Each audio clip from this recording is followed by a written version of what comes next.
This statue means a lot to me. This is Diana and the two hounds.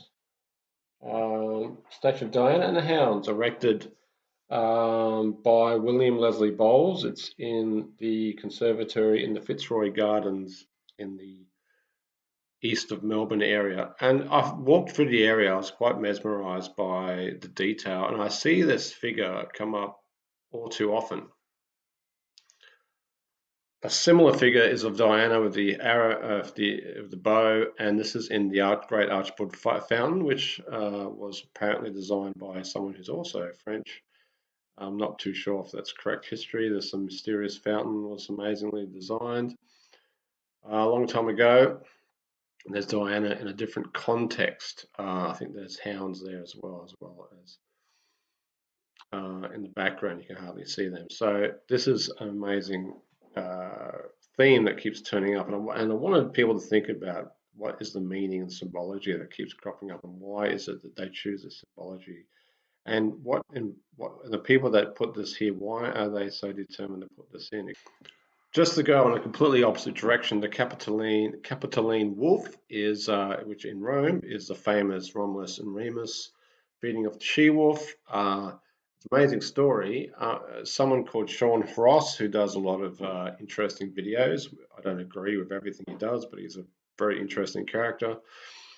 Who made the point that this is probably a hyena, not a wolf. That's a very interesting thing, because hyenas a matriarchal animal rather than a wolf, which is patriarchal. And instead of the two hounds, and hound is the original English word, not dog, so using hounds, Diana and the hounds is correct, not Diana and the dogs. So Diana and the hounds is the correct way, and then you've got the Capitoline wolf, which looks like a hyena, to be honest, and I agree with him. And then you have the two boys, which could be construed as dogs, and so you've got this inversion in Rome, but you've got the purer version in Australia. So that's just something to take note of. What I noticed is that I discovered that Norumbega could be in Bendigo. I measured the distance from a location near Bega, near the Ben Boyd Tower, so a war memorial in Bega, and the distance from that Bega to the mouth of the Yarra River, where there was another monument of sorts, was twice as long as the distance from that monument at the mouth of the Yarra River to the supposed location of a Portuguese wreck in Warrnambool. So it's exactly twice as long, and it's directly line of sight. And if you go right angles and go half again, that's half the distance from Warrnambool to this statue at the mouth of the Yarra River, and you go directly 90 degrees, you end up in a lake that is the confluence of many of the gold mines that would have obviously shed some of their seams and some of their gold residual into that lake area, and hence that would have been where newcomers could have come and started panning for gold in this mysterious place that's exactly 90 degrees from a point that is a ratio of 2 to 1 from a Spanish tower in Ben Boyd to a Spanish wreck in Warrnambool, and would have ended up finding gold, and then backtracked up the rivers and found the actual seams themselves. And so in a way, Norumbega, which is supposed to be a city of gold, could well be in Melbourne, and that would have probably taken you back to the 16th century. And the significance of that, of Geelong as a potential Portuguese area, is that there is lime kilns there, which other YouTubers have said could be Portuguese, but the famous Trobe in Huguenot man who renowned La Trobe University is named after him. He found keys in his daily dealings around the 1840s, which were Portuguese, claimed to be Portuguese, and so it's an incredibly rare find, and that's why people do think that the Portuguese were in Geelong. So that's another thing that gives you some background to the potential heritage of the place. So one of the things that strikes me about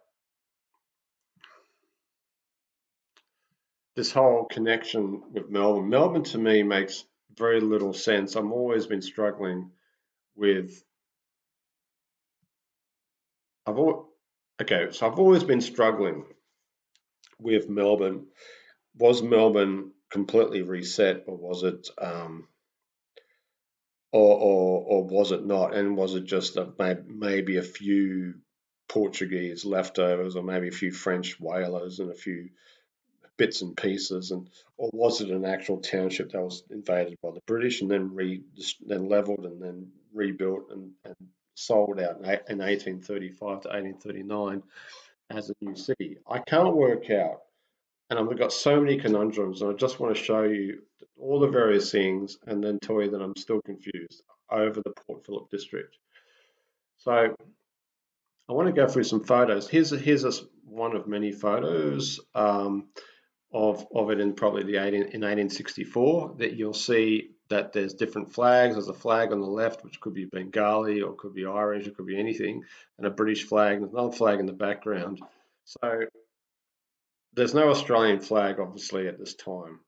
And this is from the 1860s. This is less than 30 years from inception, and obviously it's a bustling town already, which is quite an amazing achievement. You even got a centre, like public toilet or something in there. So quite a fast rate of expansion. I just want to go through some photos, which always makes me wonder. It started in 1835. Land grants set out in 1837. And people starting to really move in 1839. And I'll go for that in a sec. Here's just some general photos.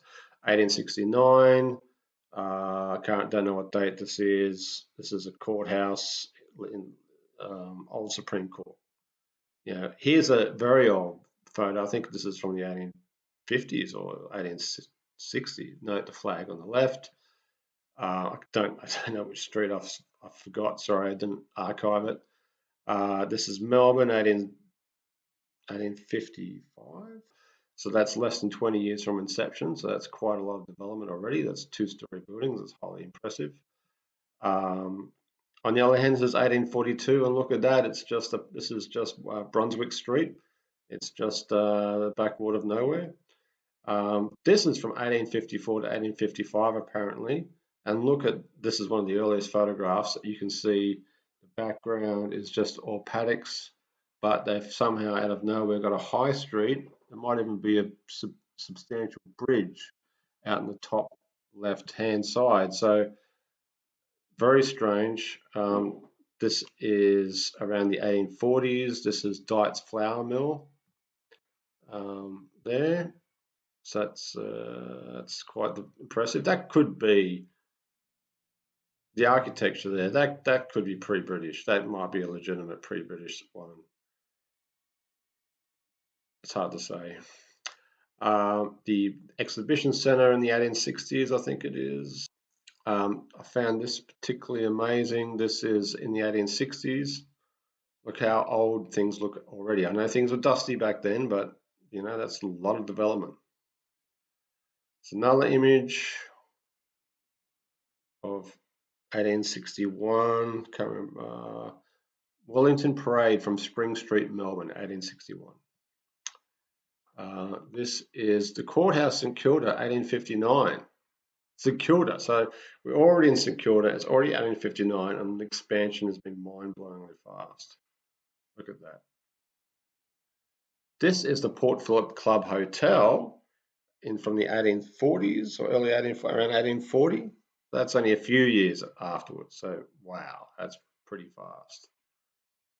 Another interesting. This is 1858 in Beechworth, which is in north of Victoria.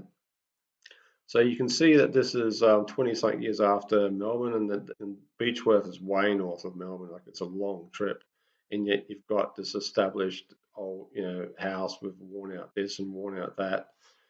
I mean, it's quite a lot of, old arches and just everything. This in itself looks rough, but it's 1858. This is 23 years after inception. So I don't know what to believe of that. So we have photos. Sorry, we got the photos going back to all this, we look at the photos and go, how do they do all that? But you see, there's so much documentation by people recording their time going here. There's massive publications. There's significant amounts of diaries, the recollections of people going to this place, looking at all the sites, and they describe it in detail. Their journeys to Port Phillip in 1839 and onwards, and they talk about at length the nature of the people going there. The first, you can read this. Talks about the arrivals, the buildings, the section on buildings. Melbourne in 1839, placed from the very pip going back to the days of its founders. That hardly got their tents pitched, and the way they go and they start building all this stuff. There's references to two-story of the allotments. There was two-story buildings. Houses were of brick, some of one, and a few 2 stories. Others were weatherboard, all sorts of stuff. And they're talking about considerable detail and going to the hotels and drinking and meeting the squatters.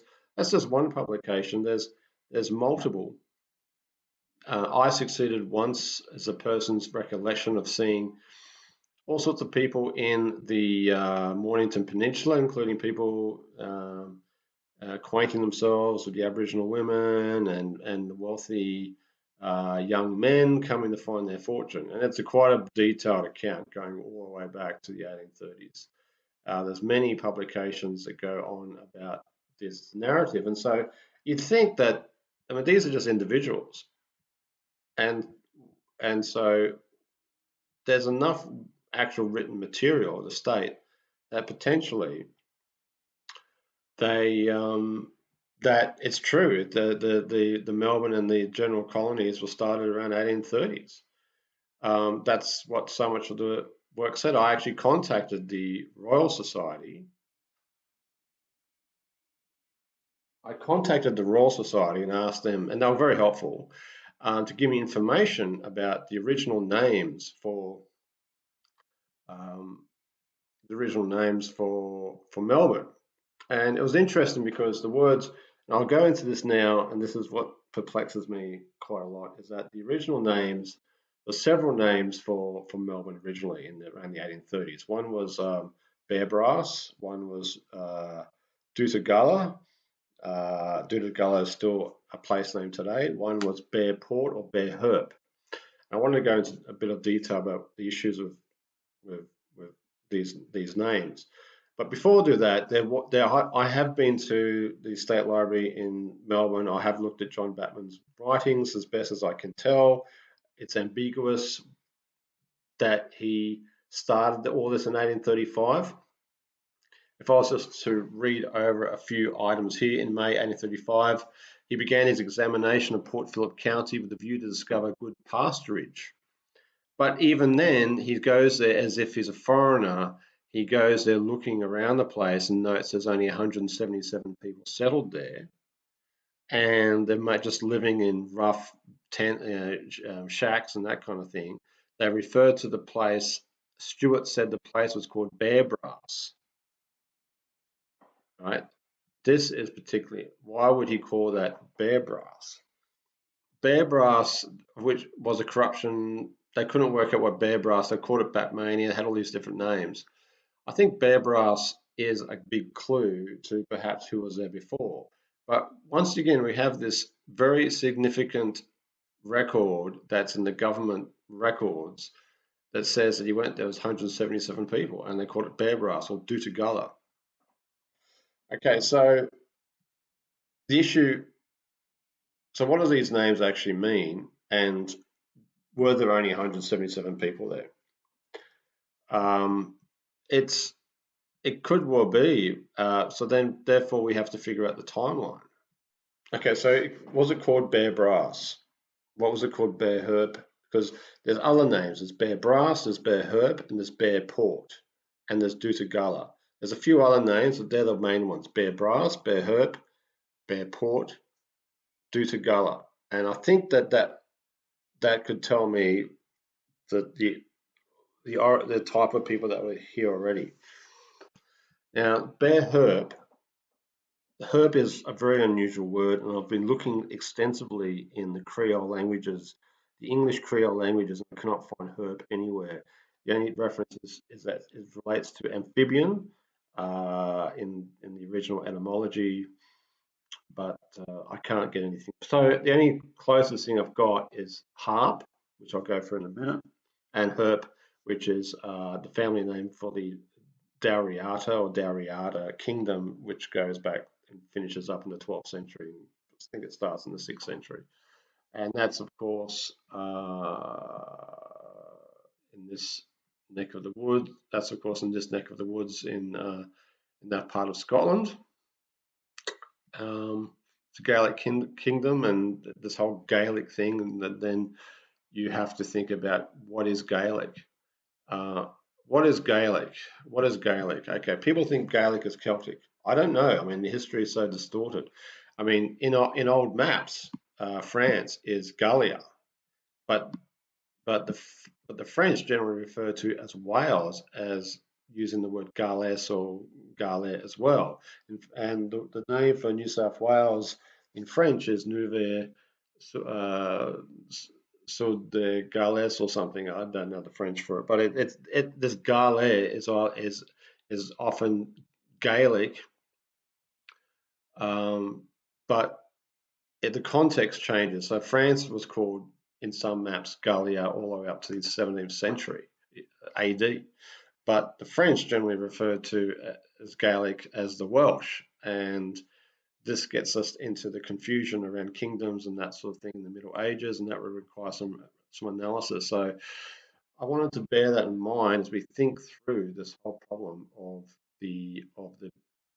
Bear Herp. But I did find another clue that I wanted to discuss about what links this together.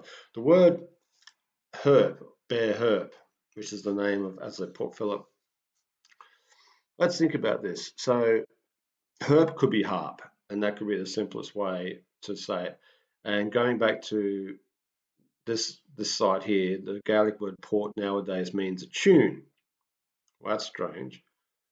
The Gaelic word port means tune. Well, that's interesting. But in the 17th century, it seems to refer to a specific kind of instrument music for the Gaelic harp. Right, so harp is related to port, which is related to tune.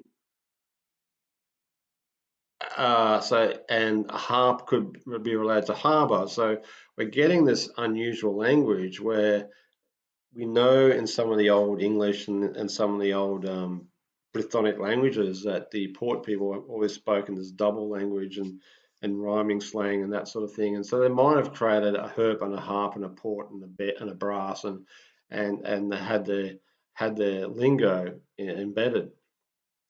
So that might give us a clue that we're dealing with a kind of a Gaelic peoples, which isn't specifically French in the context that we know, right? So we'd have to get into Old Welsh and what's called the Angevin kingdoms of the Middle Ages, and it might be a bit more interesting in that sense. And so that might be the closest clue to who were the original people in Port Phillip prior to the British. How big was it? Gets really strange, and I'm having trouble trying to get my head around it. That's why we start looking at maps next. This is one of the earlier maps from the early 1800s. It's where we get, this is a Frenchified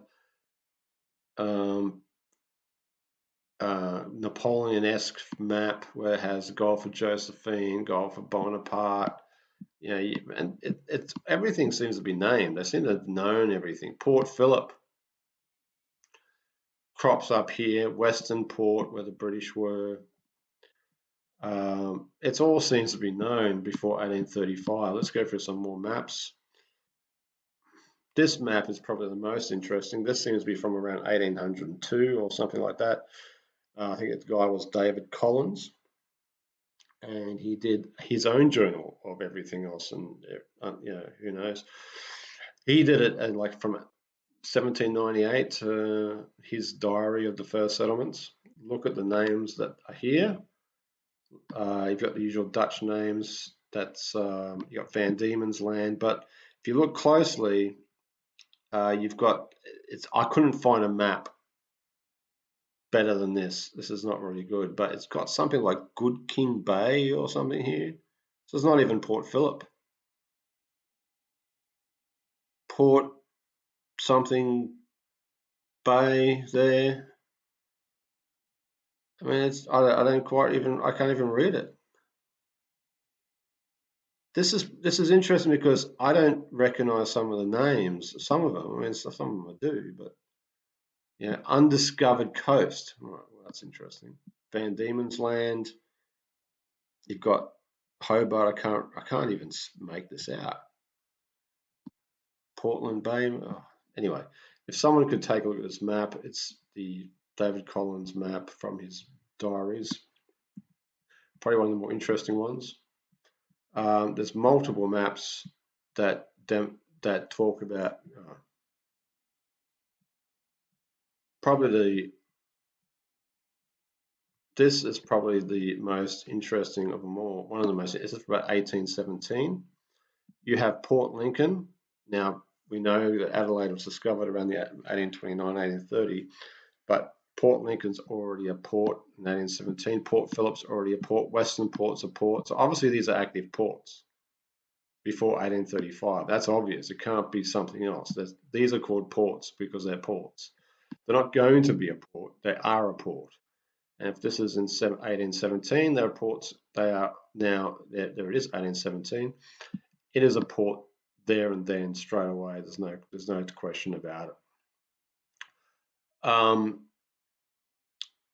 So it's as clear as that, and that you just have to accept it. So that's how advanced it is. I could go through several maps. I don't want to get too into it. I just want to demonstrate that tells us quite clearly that it's a port. That's quite clear that Port Phillip was active in 1817. And with due to Gala, I referred to this when I was looking through the Batman reference historical documents I got from the Royal Society. It was not just Bear Brass's due to Gala, and in that original document, due to Gala was spelt Dutegalla. On this map here, the modern spelling is Doutagalla. Now, I've been thinking a lot and trying to research if this is indigenous or if it's a European pidgin.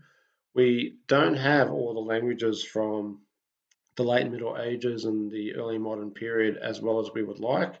For example, the Zaphatic languages, which is French Hebraic, would be a good contender for this sort of analysis, but I don't have the full glossary of that. Reason why I mentioned that language specifically is that it's a Hebraic, and Duta would typically mean second in a Hebraic related language, and Gala or Gaia would be a pidgin of Gaia or Gallia or Gaul or something. So little France would be my translation of Dutagalla as an example, but it would be little Gaul or little Gallia, a little something. Going back to once again is that France was called Gallia, we have Galicia in northern Portugal and so forth. We have these we have these place names that are generally Gaul related. So I think that's the best interpretation of Dutagalla as a contender, which is alongside the other names I mentioned, which is Bear Brass, Bear Herp, Bear Port, etc. Very Gaelic centric names. I discussed in a previous video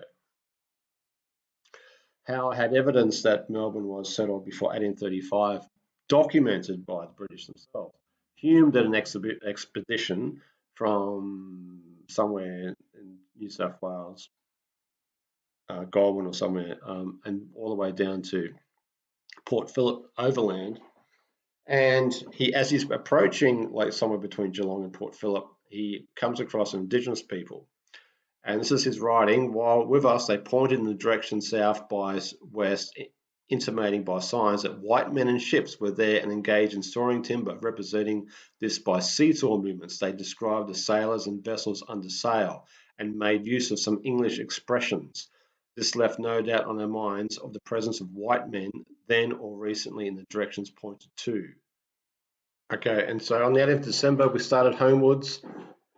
This is in the same vicinity, and it says here, so convinced were we that the report was that a cannon, that one and all agreed to turn back to Geelong. So they, in the distance, they heard a cannon somewhere in the vicinity of Port Phillip.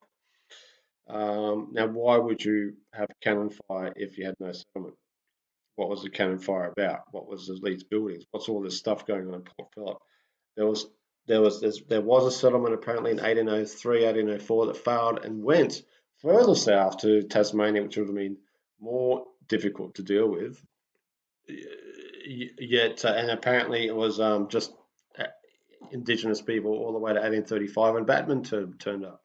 So clearly there was people there around, and the time of writing for this, I should have mentioned initially, is that Hume's expedition was in 1824. So that's the dating of this record. Just want to draw yourself attention to this map. This is a strange map that is apparently from the 1830s, 1839, and it's a description of the Port Phillip area. If you look at it, I've mentioned this before, if you look closely at it, first of all, the name's called Nurm, not Port Phillip, and Nurm is probably pronounced Nurum, which is probably the part of Nuremberg, which makes a bit of sense to me. But all the names here, you've got Dawson, Gardner, Ryeri, Varna, that sort of thing. So, yeah, these are probably the original settlements. These are probably people's settlements, and there's a Melbourne here. Williamstown.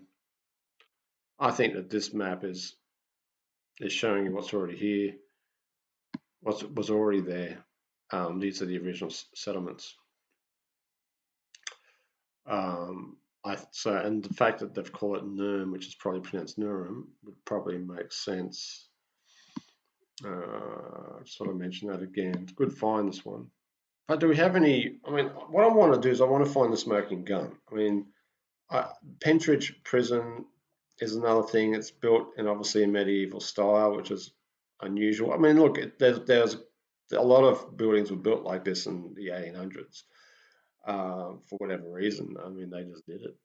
But so it could be. I mean, it could be built that. There's little things like, there's little things like the floor plans for the penitentiary is basic. You always get hardly any floor plans. You get, this is it. These are the plans that I've seen. I've not seen anything else. The story goes is that the convicts built the outer walls, and the rest of it was built by hired labour. So you've got the most skill and difficulty done in the outer walls, building a medieval fortress or castle or something, and you have that going on. And honestly, don't know what to believe. I don't know whether this is made in the 1800s and they they used convict labor, or they took up all the prisoners and they made them build this stuff. And I mean, there's so many old buildings. And at the beginning of the video, I showed you some of the video of some of the older buildings that I thought were unusually old for the architecture being quite archaic. I mean, and even the first photo I showed in the very first beginning of the video. Here's Cook's residence, which was built in like 1740 and transported from England over to Melbourne for whatever reason. Look, they probably validly did it, but why? It's just strange. So my argument is this: is that so you have multiple aspects. You've got government records, you've got people saying it started in the 1830s, you've got 1824 proof that there was people there doing works, you've got massive developments that are out of sync, you've got colloquialisms that go back to Gaelic times, you've got maps showing all sorts of things, and so it's hard to know. But I just wanted to explain three options or theories about how history could be rewritten. On the top red scenario, you have a scenario where, say, you have Port Phillip or whatever, and the colonists arrive at whenever 1700s. Then, say, the British would invade, let's say 1804, is just a rough guess. It's a good year for an invasion, 1803, 1804. They wipe everyone out, they leave it barren, and then they start rebuilding, and then the buildings are repurposed or there's new buildings. That could be one option. And this is probably what has happened many times. The second option below, you might have, say, in Sydney somewhere, you might have free settlers arriving, but the British have already set up an office in Parramatta and maybe another office in Sydney Cove. And the free settlers are going berserk, doing their own thing, spanning out all the way out west, Wild West, not caring about anything, speaking to the local Aboriginal people, marrying in with them, sort of finding ways to get legitimacy and what's called squatter runs, which are very big. And then over time, the British take over. They start doing allotments. They try to take land off people, and then they rewrite the history. And the free settlers don't have their history; they just get absorbed. So many squatter runs will be just their history will be wiped out. They won't exist. Same with it. But the third scenario is probably quite likely as well, and I'll probably say this is for Adelaide. You have free settlers arriving, then some British will set up an office at the same time, or maybe 20 years later, or something like that. So the free settlers are arriving, they're all there working together. There's a British East India Trading Company office, that sort of thing. But over time, you've got secret societies developing social networks and that kind of thing, and then you'll have like a manor or a farmhouse, and the people suffer some strange bad luck. Maybe it's orchestrated bad luck, and then they lose their land, and then over time the land gets repurposed, and then a historian down the track, say in the 19th century or 20th century, will go back through the records, and the records they'll say, okay, well, it wasn't such and such a Gaelic person. We're going to say it was the second owner. Like they won't go back to the original source. They'll pick the first person that started paying the British rates, and they'll say that they're the first legitimate owner. So they'll do it one farm at a time, so that no one notices that the history has been written, because it's done on one manor or one house at a time. It's not done in one foul swoop. And so as people's family histories, and you've got World War One and all that sort of thing, people lose track of their genealogy, and they eventually forget their history. They don't keep a record of it, and eventually it gets lost. So these are things that are worth thinking about, start thinking about in terms of the three possible options. And anything else you think is happening, I don't think it's as clear cut. And with Port Phillip, I have no idea. I suspect it was a port for a long time, and there was mining going back a long time. I suspect that it wasn't that popular compared to South Australia and Tasmania, which I'll cover in other videos. But was there actual buildings before then? There's a lot of allotments going on in Port Phillip that I've seen. It looks like that it was truly reset for 1835, and if you went there, you would never know that. You would never detect a previous culture. And so I think that, but it could have been one before 1804, and who knows the dates. But I just needed to probably show you one last. I just want to show you one last thing. This is an image I found in a courtyard out front of the archaeological department in I think it's the University of Melbourne. That is one of these skull and bone societies, Melbourne Skull and Bone Society, I think it is, and that was in the early 1900s. Why they put that photo right out the front of the Archaeological Society? Look, I think that you can get help and find out some more information about these, about what's going on here. So I think you can spend more time and try to help me work out what's going on here. I don't quite understand. I think it's very challenging, and I hope that I don't want to just conjecture. I want to find a smoking gun. I actually want to find the evidence. I don't just want to conjecture and play around of ideas. I wanted to also talk about other bizarre things like Arradale Mental Hospital, which was a huge mental hospital. It looks like a fortress out towards Ballarat or Bendigo. I can't remember where it is, but it was a massive mental hospital back in the early days around the gold rush, and you could never imagine that many people being mentally ill that far back in time. There was hardly anyone there anyway. Things like that that are strange in Victoria. So please provide your comments, and I'd like to get some more leads. Thanks very much.